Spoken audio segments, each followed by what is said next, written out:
Buenas tardes, profesor. Buenas tardes, compañeros.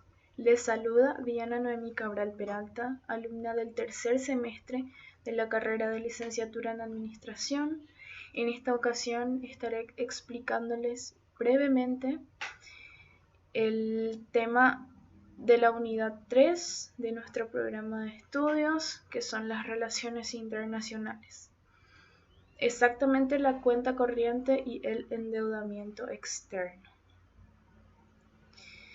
Hoy en día, todos los países del planeta están conectados financieramente.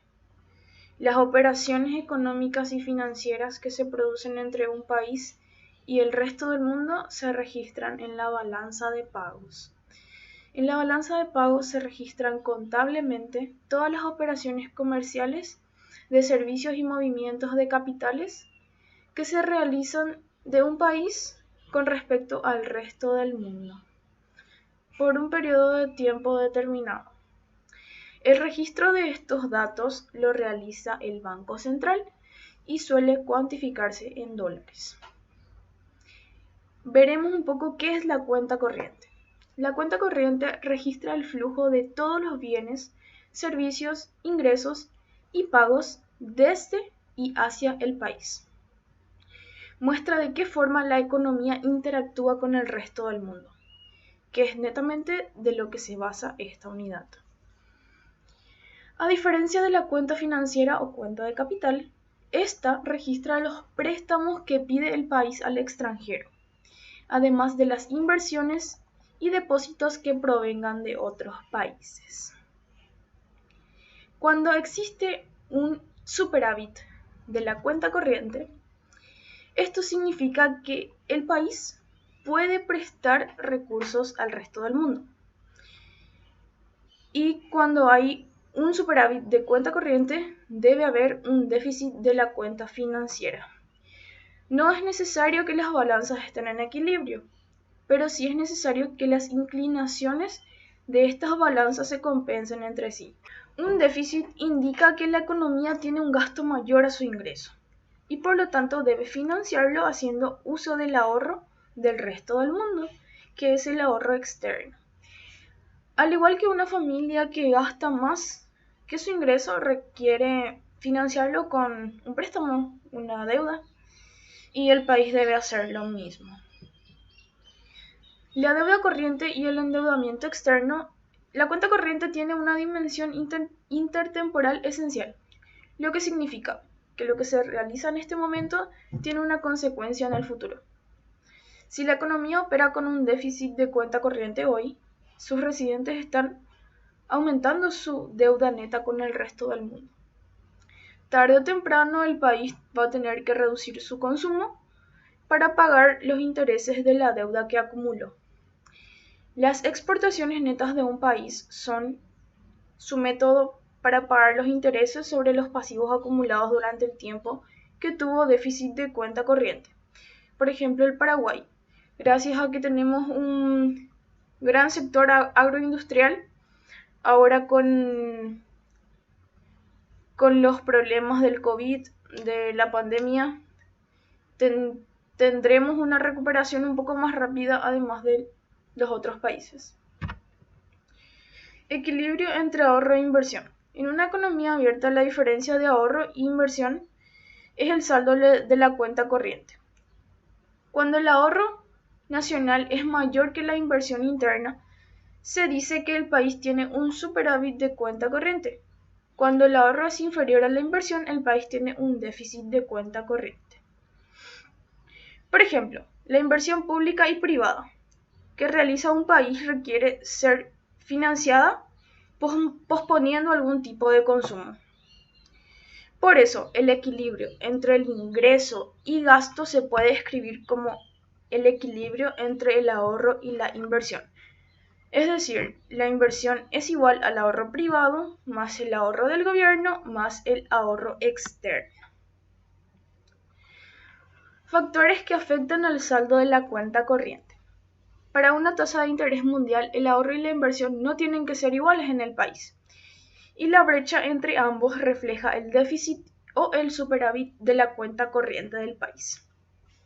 Si la tasa de interés mundial es relativamente alta, el ahorro de la economía interna será mayor que la inversión y la cuenta corriente tendrá un superávit. A la inversa, si la tasa de interés mundial es relativamente baja, la inversión será mayor que el ahorro en la economía y habrá un déficit de cuenta corriente. Una mayor tasa de interés no solo aumenta el ahorro, sino que también reduce la inversión y ambos mejoran la cuenta corriente. Shocks a la inversión.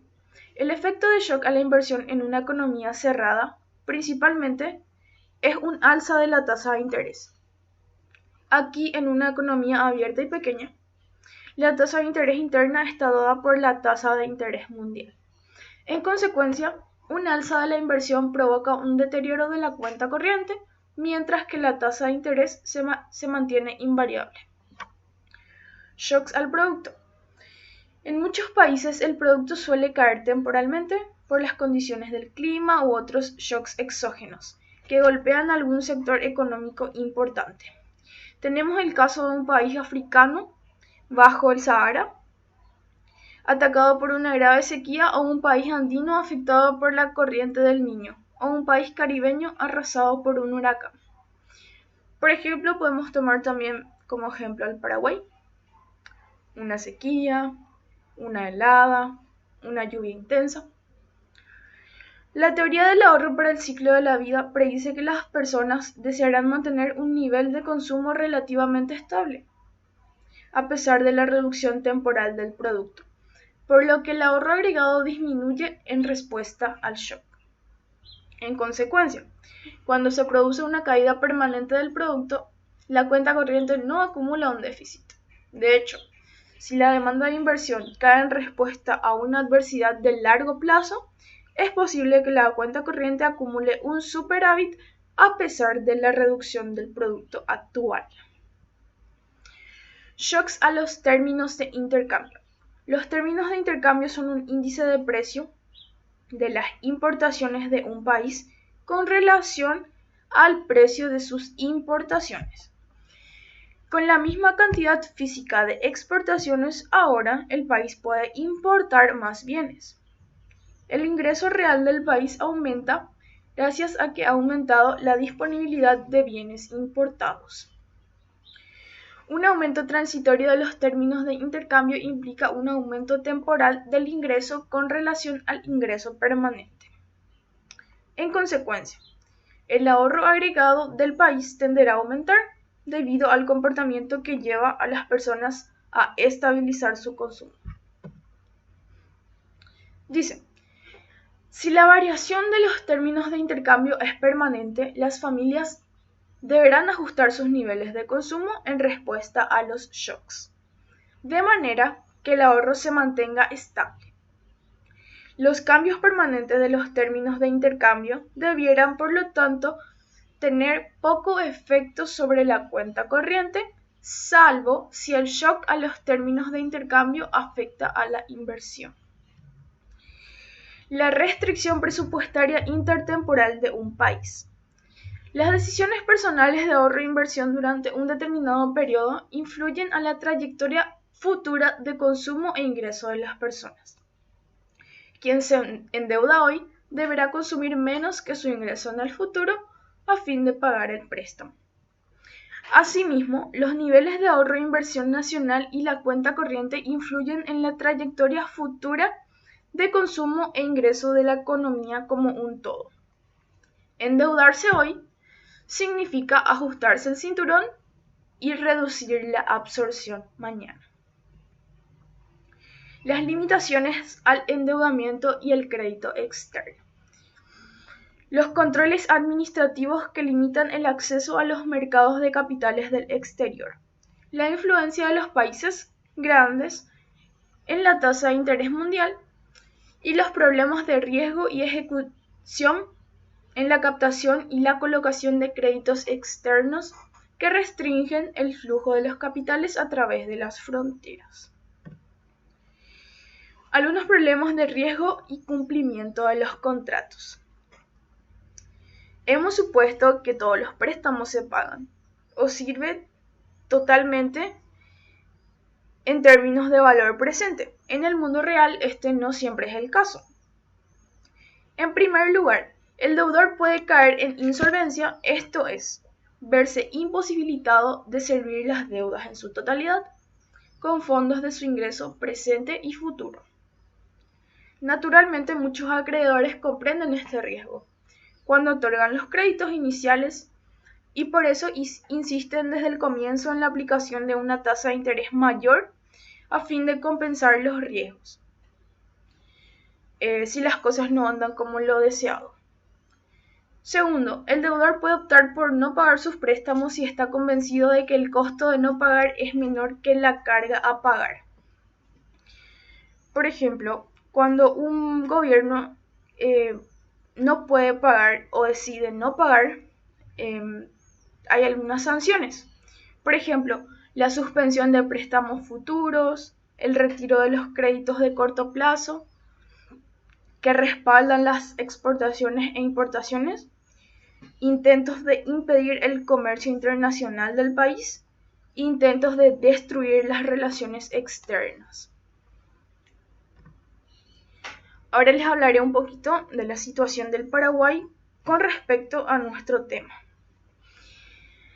El país, desde el 11 de marzo pasado, al comienzo de la cuarentena, de la pandemia, el país contrajo una deuda muy importante de 1.600 millones de dólares por la ley de emergencia sanitaria con el fin de contrarrestar los efectos del COVID, a fin de prepararse y estar mejor o ayudar a la población a que pueda sobrellevar esta situación. A consecuencia de eso, la deuda externa creció un 22%, lo que equivale al 30,7% del PIB actualmente. Los políticos dicen que podría ser una deuda manejable o una deuda razonable. Pero el economista de Hacienda, César Barreto, hizo énfasis en que la deuda externa del Paraguay ya llegó al tope, que es el 30% del PIB. Esto sería del color naranja y ya solo quedaría un margen de 10 puntos para que la deuda quede en rojo. Sería 40% del PIB. En este caso ya no se podría prestar dinero en las mismas condiciones porque sí sería insostenible el pago. Ahora mismo el PIB de Paraguay ronda en los 40.000 millones de dólares. La deuda pública ronda unos 10.868 millones de dólares. Para que tengamos una idea de cómo se maneja el Paraguay en estos momentos. Para concluir esto, quiero decir que cada persona debe saber un poco de macroeconomía. Es muy interesante. Este trabajo despertó muchísimo en mí la curiosidad de saber más sobre mi país, de cómo se encuentra, de las posibles consecuencias que van a traer todos estos préstamos a la larga. Porque lo que es cierto, nosotros seremos lo que en un futuro vamos a pagar más impuestos a fin de pagar todas las deudas. Y bueno, eso es todo. Me despido. Muchas gracias.